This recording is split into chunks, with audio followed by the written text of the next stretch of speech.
Party పక్షాన ప్రత్యేకంగా అభినందనలు తెలియజేసుకుంటూ వేదిక మీద ఉన్న పెద్దలారా, ఈ కార్యక్రమానికి వేలాదిగా తరలి వచ్చిన తెలుగుదేశం పార్టీ కుటుంబం ఈ గడ్డ చంద్రబాబు నాయుడు గారి చేతుల మీదుగా అనేక అభివృద్ధి కార్యక్రమాలు చూసిన గడ్డ.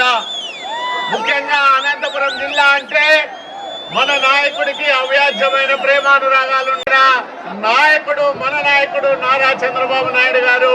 అది అనంతపురం జిల్లా పట్ల ఆయనకున్న ప్రత్యేకమైన శ్రద్ధ, అనురక్తి.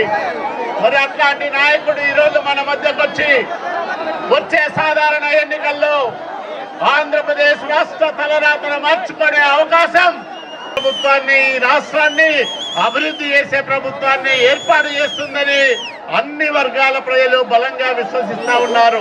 నేను ఈ సందర్భంగా మీ అందరి పక్షాన మన నాయకుడికి ఒకటే విజ్ఞప్తి చేస్తా ఉన్నా. సార్, మీరు ప్రారంభం చేసిన ఈ 50 ఎకరాలకు నీళ్ళు ఇచ్చే బిందు సేద్యం ప్రాజెక్ట్ అయితేనేమి, భైరవాణి తిప్ప ప్రాజెక్ట్ అయితేనేమి, జీడిపల్లి పేరూరు అయితేనేమి, గుంతకల్లు రిజర్వాయర్ అయితేనేమి, అట్లాగే తుంగభద్ర ఎగువ కాలువ ఆధునీకరణ పనులు అయితేనేమి, ఎక్కడి ఒక్కడ ఆగిపోయి మొత్తం రాళ్ళ మనవడిని చెప్పి ఈ జిల్లా అభివృద్ధికి తలకొరువు పెట్టిన జగన్మోహన్ రెడ్డి పరిపాలనను అంతమొందించి అనంతపురం జిల్లాలో అన్ని స్థానాల్లో మీ నాయకత్వంలో మరి విజయబావుట ఎగరవేయడానికి తెలుగుదేశం పార్టీ శ్రేణులకు అన్ని వర్గాల ప్రజలు అండదండలు అందిస్తా ఉన్నారు. కాబట్టి ఆగిపోయిన అభివృద్ధి మళ్ళీ ప్రారంభం కావాలంటే, అనంతపురం జిల్లా తలరాత మారాలంటే నారా చంద్రబాబు నాయుడు గారు నేను అనే ప్రమాణ స్వీకారం కోసం లక్షల మంది ఎదురు చూస్తా ఉన్నారు సార్. మరి ఆ రోజు కోసం మేము కూడా వాళ్ళతో పాటు ఎదురు చూస్తూ మీ చల్లని పాలనలతో అనంతపురం జిల్లా, ఆంధ్రప్రదేశ్ రాష్ట్రం అభివృద్ధి పథంలో సర్వేగంగా ముందుకు పోతుందని ఆశిస్తూ మీ అందరి దగ్గర కూడా సెలవు తీసుకుంటున్నా. జై హింద్, జై తెలుగుదేశం, జై చంద్రబాబు నాయుడు. చంద్రబాబు నాయుడు గారి ఆశీస్సులతో మీ అందరి ఆదరాభిమానాలతో అనేక పర్యాయాలు శాసనసభ సభ్యుడిగా ఎన్నికైన స్థానిక శాసనసభ సభ్యులు పయ్యావల కేశవ్ గారిని సోదరుని మాట్లాడుకుంటున్నారు.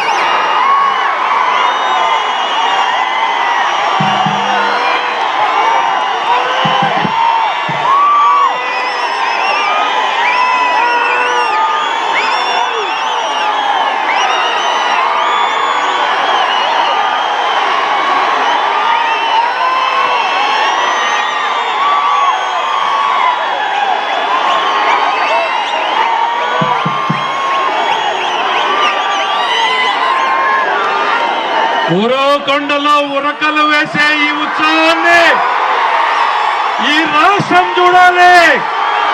తెలుగుదేశం సునామీ ఉరవకొండ నుంచే మొదలైంది. రా కదలిరా సమావేశానికి విచ్చేసినటువంటి మనందరి ప్రియతమ నేత, మన అధినేత శ్రీ నారా చంద్రబాబు నాయుడు గారికి, వేదికను అలంకరించినటువంటి పెద్దలకు, మిత్రపక్షమైనటువంటి జనసేన పార్టీ నాయకులకు, విచ్చేసినటువంటి తెలుగుదేశం పార్టీ కుటుంబ సభ్యులందరికీ కూడా హృదయపూర్వక నమస్కారం తెలియజేసుకుంటాను. ఈ జిల్లా గళాన్ని